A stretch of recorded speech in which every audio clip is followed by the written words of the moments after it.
diplomație publică nu face doar personalul diplomatic. Diplomația publică fac multe alte instituții care pot să fie angajatori potențiali ai dumneavoastră. Evident, Ministerul de Externe este una dintre cariere și o carieră tentantă pentru oricine, dar locuri sunt destul de puține. Alte instituții care ar putea să vă angajeze și care pun un mare accent pe diplomație publică, pe capacitățile de comunicare și proiectare a unui anumit gen de imagine, este Serviciul European de Acțiune Externă, adică Ministerul de Externe al Uniunii Europene. Știu că zâmbiți așa, dar dumneavoastră sunteți cetățeni europeni și aveți drepturi, sunteți perfect eligibili pentru a accesa genul acesta de oportunități. Uniunea Europeană, Comisia Europeană își deschide și a deschis recent 126 de delegații în întreaga lume și se caută din când în când. În ultimii ani, la Comisia Europeană s-au angajat aproximativ 2500 de cetățeni români, deci cred că sunt mai multe posturi decât cele scoase la oaltă de ministerele de structura centrală a aparatului de stat al Guvernului României. Evident, în afară de aceste două instituții ca angajator potențial, pentru că de fiecare dată când auzi cuvântul diplomație, cam asta vă vine în minte, un angajator potențial ar putea să fie orice departament de imagine și comunicare al oricărei instituții publice, private sau asociative din România. Da? Atunci când vă spun diplomație publică, prin diplomație publică înțelegem ce? Înțelegem relațiile publice internaționale în general, înțelegem advocacy, da? Înțelegem lobbyism în sensul legal al termenului, nu cel al traficului de influență. Există la Comisia Europeană, cel puțin, foarte bine definit conceptul de lobbyism, spre deosebire de legislația românească, unde nu avem așa ceva. Există diplomația schimburilor academice, diplomație, din nou, în sensul general al termenului, nu în sensul strict al termenului. Există partea de marketing de imagine și probabil acesta este domeniul cel mai important și în care cei mai mulți dintre dumneavoastră ar putea să-și găsească un viitor traseu profesional. Ce înțelegem prin marketing de imagine? Adică orice comunitate locală, orice sat sau orice grupare de comune poate să își creeze, să spunem, un atelier de teritoriu, un oficiu de reprezentare la Bruxelles, să spunem, în care să se promoveze ca și destinație de investiții, ca și destinație de turism, etc. Pentru că la ora actuală deja se știe că majoritatea fondurilor pentru dezvoltare nu provin din ajutoare, ci provin din investiții străine directe. Ei, ca să îți vină cineva, trebuie să știe de ce trebuie să vină. Cei dintre dumneavoastră care vor merge la Bruxelles vor vedea că, mai ales în zona centrală, este plin de așa numite atelieri de teritoriu care nu au legătură directă cu structurile centralizate ale aparatului de stat ale diverselor state membre, ci pur și simplu sunt reprezentanțe ale diverselor entități locale. Adică să zicem că avem 10 comune din Italia care plătesc un abonament lunar, o anumită taxă, care nu înseamnă foarte mult pentru bugetul local, să le reprezinte interesele, să le marketizeze imaginea în mod corespunzător. Probabil că știu ei de ce fac acest lucru. De asemenea, majoritatea, mare parte, orașelor au reprezentanțe direct la Bruxelles, care cu ce se ocupă? Se ocupă cu marketingul de imagine al respectivelor locații. De câte știu eu, pentru România, reprezentanțele Bruxelles și are doar orașul Cluj și orașul Timișoara. Nu știu exact cu ce se ocupă, știu că ele există doar. Și văd un viitor absolvent de program masteral în diplomație publică, specializat pe marketing de imagine, ca viitor angajat într-o structură de genul acesta. Marketing de imagine se poate face și pentru agenții non-guvernamentale, se poate face și pentru diverse asociații. Deci, ar fi loc pentru profesioniști. Dacă aveți întrebări, cu mare drag vă pot răspunde. La ora actuală, cu ce ne ocupăm noi, în afară de pilotarea programului masteral, cu crearea unui centru de documentare Europa 2020, care va fi afiliat viitorului program masteral și în care veți beneficia de 3 servicii. O bibliotecă virtuală cu cele mai relevante, am spune noi, documente selectate din domeniul diplomației publice, legislație, documente oficiale, etc. O bază de date cu exemple de bune practici în domeniul diplomației publice.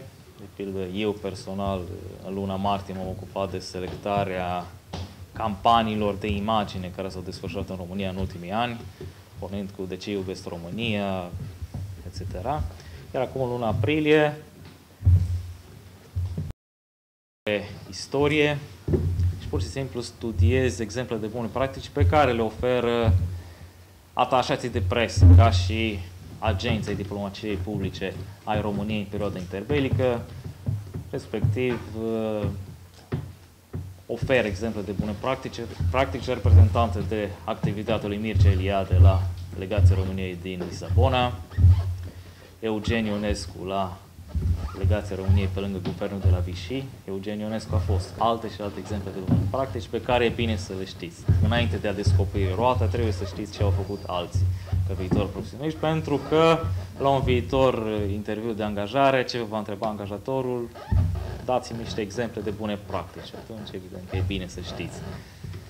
Da? Și din România și din alte țări. Dacă aveți întrebări, voi fi mai mult decât fericit să vă răspund. Campaniile de PR și de marketing în ultimul timp marșează și merg pe panta aceasta de agresivitate. De ce s-a schimbat în ultimul timp? Pentru că mai de mult, din ce am mai citit și eu și din ce am văzut, diplomația publică și cea publică și cea pentru companii sau, adică nu neapărat pentru ministere, firme private, se mergea pe o pantă lină de marketing, acum se merge pe cea de agresivitate. Cum să nu confundăm marketingul comercial cu marketingul de imagine, pentru că sunt două lucruri foarte diferite. Una este să promovăm imaginea unei țări și alta este să promovăm imaginea unui detergent sau unui produs sau unei mașini. Așa. S-au folosit asemenea tehnicile de marketing comerciale în marketingul instituțional sau în marketingul politic, cu rezultate dezastruoase. De pildă, campania Shared Values a Charlotte Baer, așa, după 9/11, în Statele Unite, destinată statelor islamice. S-au cheltuit aproape 30 de milioane de dolari, cu rezultate neconcludente, să nu spună negative. Dar evident că, indiferent, nicio campanie de imagine, niciun marketer de imagine nu va reuși să schimbe ceea ce este perceput ca și politică proastă, cel puțin nu pe termen scurt. Pe termen lung, cine știe, dar aici intervine o altă problemă, cea a capacităților de evaluare a unei campanii de marketing de imagine, care este foarte dificilă în marketingul politic sau marketing de imagine. În marketingul economic este simplu, pentru că avem vânzările, avem așa, marketing de imagine. Dacă veți putea să creați un algoritm de evaluare a acțiunilor de diplomație publică, de marketing de imagine, vă veți face un nume. Puteți să încercați, desigur. Și există și aici exemple de bune practici. BBC-ul, de pildă, are campanii de măsurare a efectului comunicațional a ceea ce fac. Și veți găsi, mă rog, cel puțin am de gând să analizez între exemple de bune practici pe care le voi pune la dispoziția bazei de date. Atunci când te întrebi ce înseamnă a fi un om liber, poate că primul răspuns și cel mai la îndemână e acela de a spune că pot să fac ceea ce doresc, ceea ce vreau. Dar ăsta e sensul cel mai simplu. Adică sensul în care, spre exemplu, vorbim despre libertate politică. Libertatea politică înseamnă că sunt un om liber atunci când pot să fac ce vreau. Dar noi ne punem întrebarea de alt gen. Și anume, dar oare sunt liber să vreau ceea ce vreau? Adică problema este am voință liberă, care e o problemă clasică în gândirea europeană, problema voinței libere. Adică dacă, și Minunata lume nouă, e un celebru roman, oarecum SF, dar în care niște oameni erau programați prin niște tratamente, printr-o anumită inginerie genetică, să nu dorească decât ceea ce puteau să facă. Deci pentru ei era foarte simplu, erau cei mai liberi oameni. Iar un roman celebru scris de un psiholog, Skinner, un psiholog american care a fundamentat behaviorismul și care venea cu aceeași idee. Păi ce mai simplu? Dacă pot să-i fac pe oameni să vrea numai ceea ce pot, atunci ei vor fi întotdeauna liberi. Dar ăsta e un sens al libertății și marketingul agresiv, adică de genul ăsta, e un tip de marketing care ți anulează această libertate. Adică te face să vrei anumite lucruri și apoi îți arată că ceea ce vrei, iată că poți să-și obții. Minunat! Dă click, sună și vei avea ceea ce dorești. Întrebarea este, dacă eu în mod liber am ales ceea ce aleg. Ori asta e o mare problemă. În diplomația publică, ea nu-și propune să-ți anuleze această libertate. Cu alte cuvinte, diplomația publică, spunându așa altfel, este un mod de a convinge etic. Adică de a-ți lăsa libertatea și demnitatea propriei alegeri. Sau de a-ți lăsa impresia. Mă rog, acum ne-am vrut să fim eleganți. Etic, dacă e vorba doar să creezi impresia. Dar vedeți, ideea importantă este ideea autonomiei persoanei. Asta e o idee care a plecat în gândirea modernă și astăzi este de mare preț, inclusiv în europeană, problema demnității persoanei. Un element al demnității este libertatea, dar nu libertatea în sensul doar că pot să fac ce vreau, ci libertatea de alegere. Adică eu pot să aleg ceea ce vreau să fiu, ceea ce vreau să fac. Ori în momentul în care ai o diplomație publică în care nu ai aceste standarde etice, care înseamnă respectul pentru libertatea de alegere a omului, adică că îl transform, cu alte cuvinte, într-un instrument, pentru că marketingul de genul ăsta asta face. Nu respectă demnitatea umană în sensul în care nu tratează ca un scop în sine pe om. Adică, cu alte cuvinte, este un lucru care trebuie respectat prin el însuși. Eu vreau să vă spun că ceea ce trebuie să reușim să facem este să avem o dimensiune, în primul rând, normativă. Adică să ne punem întrebarea cum ar trebui să fie lucrurile, pentru că în funcție de acest lucru să putem judeca cum sunt lucrurile. Deci nu doar descriptiv. Sigur că descriptiv, problema e că dacă am rămâne doar descriptiv, probabil că eram în epoca de piatră, că eram în continuare, doar așa se întâmplă. La un moment dat au apărut niște cetățeni neliniștiți așa de felul lor, care au spus, dar nu-i prea bine cum e. Poate în loc să ne dăm cu ciomagul în cap, am putea să discutăm. Wow! Să discutăm? Da! Ce ar fi să creăm, spre exemplu, o asociație, un fel de societate, așa, în care dacă avem o dispută, uite, să alegem pe un al treilea, ca nu implicat direct și să... Ce ar fi? Teoria contractului social, pe care l-ați mai întâlnit. E o poveste în ce cetățenii au avut niște idei.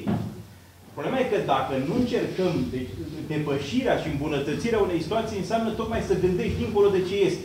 Cum se zice altfel, că realul nu epuizează niciodată posibilul. Că dacă rămâi doar în domeniul ăsta realului, atunci, asigur, posibilul de altfel, care poate fi mai bun, e întotdeauna explorat.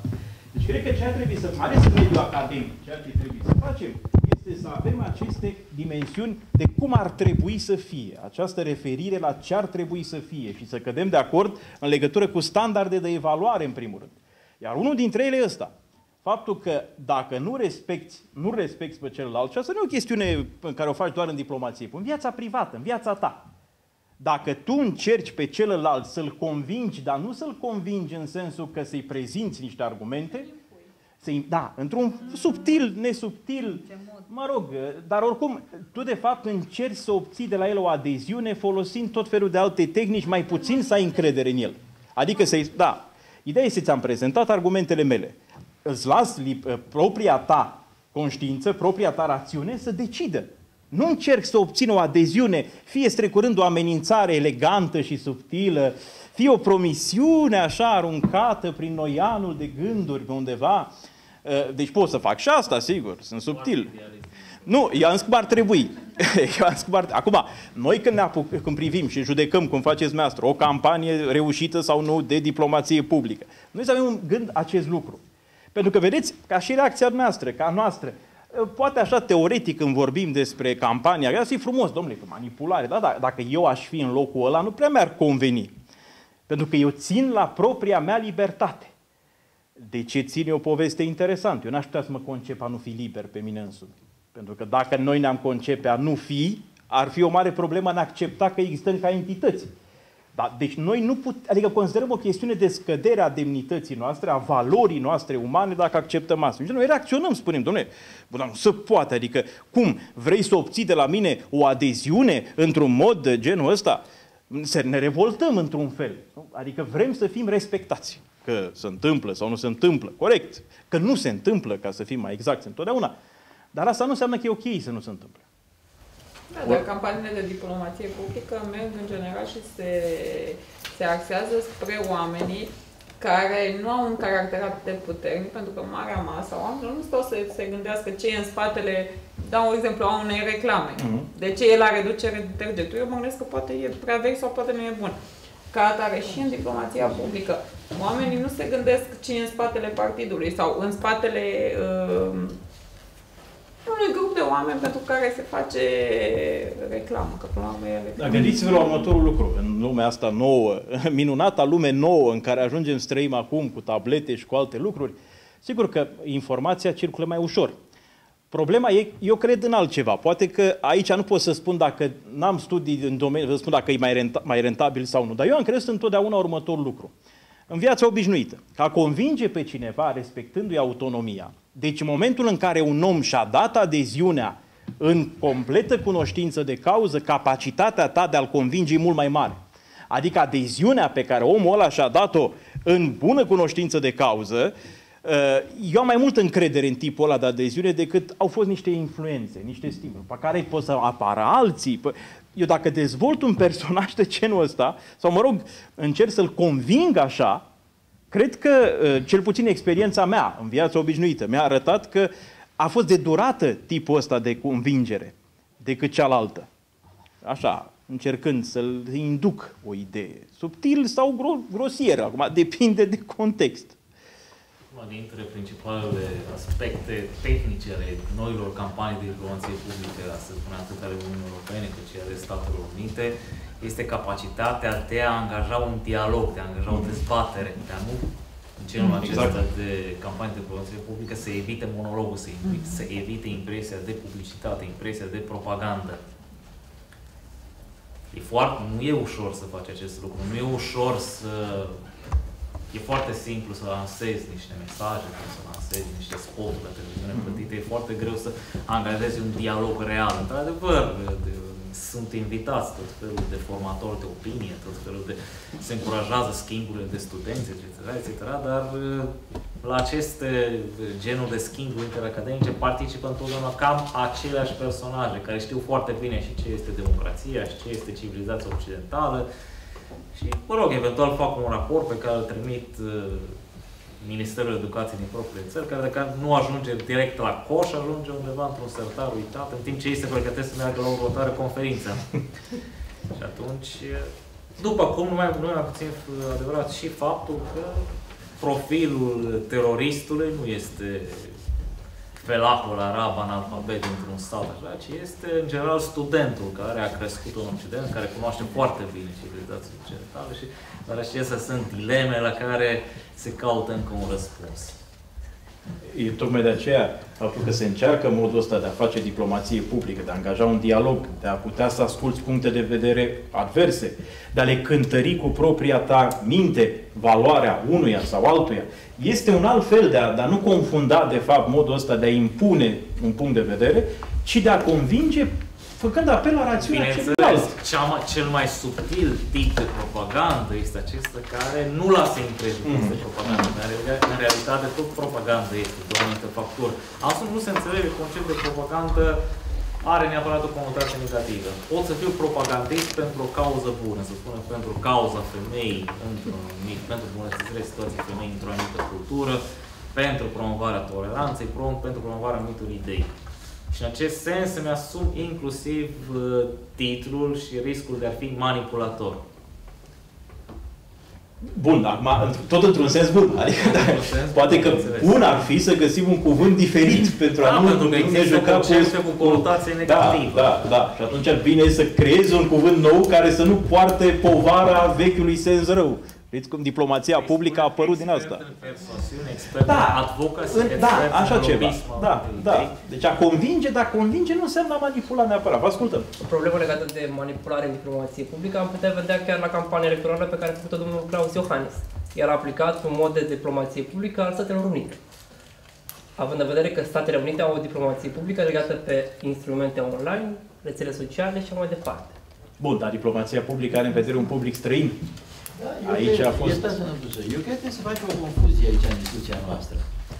Vorbind de diplomație în sensul de sintagmă care se folosește în Ministerul de Externe, adică diplomația, totalitatea activității desfășurate în afara țării de către Ministerul de Externe, este activitate diplomatică.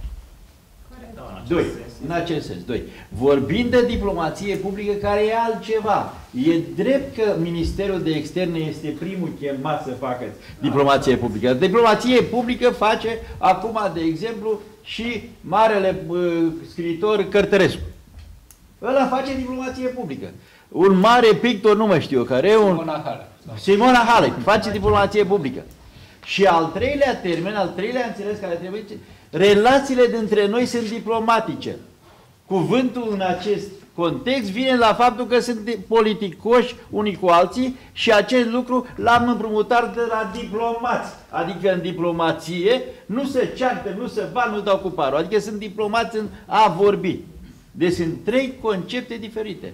Eu așa am înțeles când a spus domnișoara prima dată. Deci nu are nicio legătură diplomația publică în contextul celor care vi le-am spus eu acum cu marketingul. Sigur, marketingul e marketing, și vorbim de partea de mixul promoțional, totalitatea acțiunilor pe care le întreprind pentru a mă impune pe piață cu o firmă, cu un produs, etc. Vorbesc de partea promoțională. Și într-adevăr e și agresiv, este și micinos, este cum vreți dumneavoastră. Dar branding-ul național nu implică campanii de diplomație publică. Da? Și branding-ul este parte de diplomație publică. Și e parte de marketing. Și parte de marketing. Dar de imagine. Asta aș vrea să reținem, să ne rămâne din discuția asta, interesantă de altfel. Că sunt trei lucruri diferite.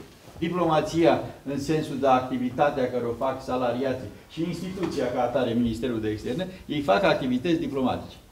Diplomația publică, totalitatea acțiunilor pe care le întreprinde Ministerul Culturii face diplomație publică, Ministerul Armatei sau Ministerul... Așa, SRI-ul face, adică are un institut de diplomație publică. Așa. Și mai ales marii noștri oameni ai poporului, fie care nu mai sunt, fie actual. Diplomație publică a făcut Enescu, diplomație publică a făcut Sadoveanu sau Dumnezeu știe, Nicolae Bălcescu. Și a treia noțiune, de ce spuneam? Că suntem politicoși și nu cu altul, că suntem diplomatici în acțiunile noastre. Acum, diplomația, e adevărat, este înlocuirea agresivității cu un ritual de conflict pașnic. Problema e că cine crede că diplomatul este neapărat un tip liniștit, non-agresiv într-un sens, nu e agresiv fizic. Dar negocierile nu sunt deloc simpliste și relaxante. Vezi, Hrușciov cu pantoful ăla a fost deja într-un stil total original. Parcă ce face Putin acum nu e tot acela. Da, bun, dar ideea este că negocierile sunt foarte complicate de dus. Adică dacă și se negocie, de exemplu, la un moment dat s-a pus problema cu, mă rog, era o discuție internațională, când a fost tratatul ăsta fiscal, sau Uniunea Europeană. Discuții, nu vă imaginați că se poartă amabil. Deci ați văzut că a doua zi, la un moment dat, Cameron și cu Sarkozy nu-și mai vorbeau, au trecut unul pe lângă altul, ăla l-a bătut pe umăr așa, adică băi, ne facem de râs aici când ne vedem. Nu vă imaginați că diplomatul neapărat sau atitudinea asta, negocierea, este lipsită de duritate. Ba, e foarte dură. Problema e că nu te ridici de pe scaun până la un moment dat, dacă reușești, sigur, și nu ia zvârle lumea pe ceva. Dar adică diplomatul nu trebuie văzut așa ca un personaj foarte blând, adică nu-i blând, e civilizat, e respectos, dar e dur. Are forța dialogului și a convingerii. Da. Asta e important. Dar acum, apropo de Simona Halep, eu n-aș fi întru totul de acord aici. Că diplomație publică nu înseamnă doar a promova pur și simplu imaginea unui stat și punct. Așa și o firmă de turism face diplomație publică. Ar însemna să ai în vedere o miză politică. Adică dacă nu folosesc în vreun fel sau altul imaginea lui Iorga pentru a obține ceva, o miză politică în vreun fel, ci fac pur și simplu promovare, atât, A unei personalități, a unei destinații, Delta țări. Dunării. Da, bun.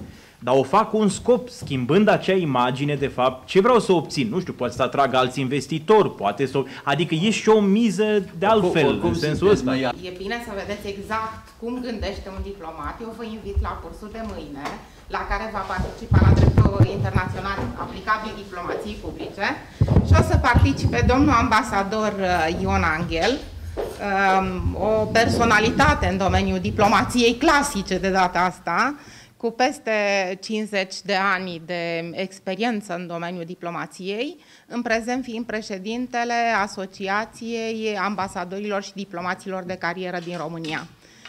Poate să vă împărtășească foarte multe puncte de vedere din experiența domniei sale vis-a-vis de ce spunea puțin mai devreme domnul Lucinescu la un moment dat, câte ore au stat la masa discuțiilor delegațiile care au negociat, de exemplu, tratatul cu Ucraina, dânsul participând direct în astfel de comisii.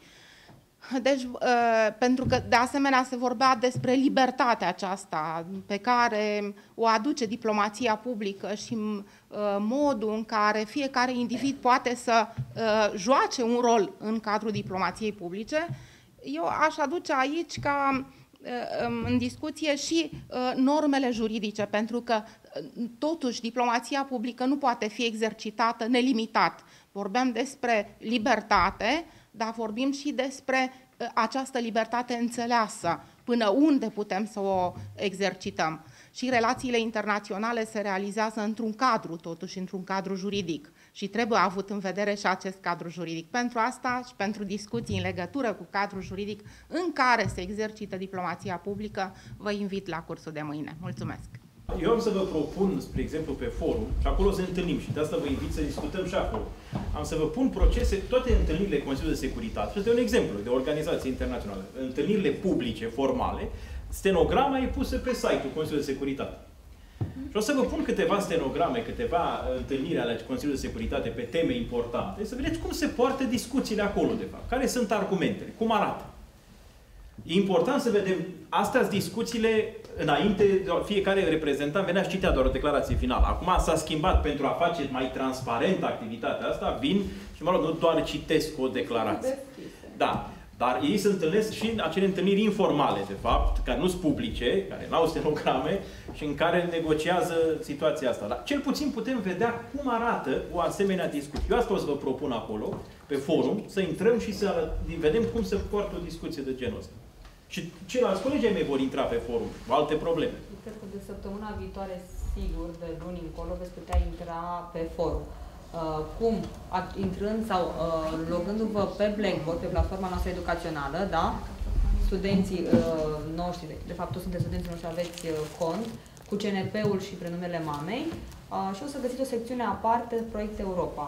Intrați în Proiect Europa, o să regăsiți toate modulele pilotate, cele pilotate și viitoarele module, 10 la număr, și încă o secțiune alocată experților pe termen lung, unde veți regăsi diverse materiale, studii, bune practici. Forumul separat, avem forum separat pentru fiecare modul în parte, pentru că avem de realizat un număr mai mare de convorbiri și pe teme diferite. Da? Veți primi pe e-mail.